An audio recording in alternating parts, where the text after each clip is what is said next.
फ़जर की पाबंदी कैसे करें? फ़जर की नमाज नींद की वजह से क़ज़ा हो जाती है, जहन में ख़्याल आता है कि अभी सो जाता हूँ, बाद में इसकी क़ज़ा कर लूँगा। तो दो काम मैं आपको बताता हूँ, वो अगर कर लें तो इंशाअल्लाह आपसे पाबंदी हो जाएगी। नंबर एक, सुबह उठने के लिए आप एक अलार्म वाली घड़ी लें जिसके अलार्म की आवाज़ बहुत तेज़ हो, और वो आप जहाँ सोते हैं ना उस जगह से दूर रखें, कहीं दूर अलमारी पे रखें, ताकि जब वो बजे तो इतनी ज़ोर से बजे कि आपके 14 तबक रोशन हो जाएं और महल्ले वाले आपको बोलेंगे भाई जाके इसको बंद करो।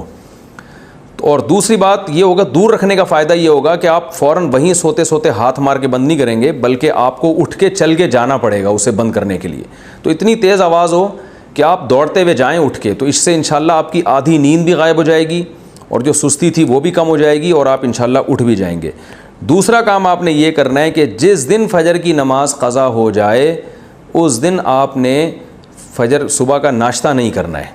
अगर आप नाश्ते के आदी हैं तो उस दिन का नाश्ता आप गोल कर दें सज़ा के तौर पर, तो ये भी है। और अगर आप वैसे ही नाश्ता करने का आपका मामूल नहीं है तो फिर आप उस दिन लंच गायब कर दें, बोले आज खाना नहीं खाऊँगा मैं, तो कुछ सज़ा दें अपने आप को।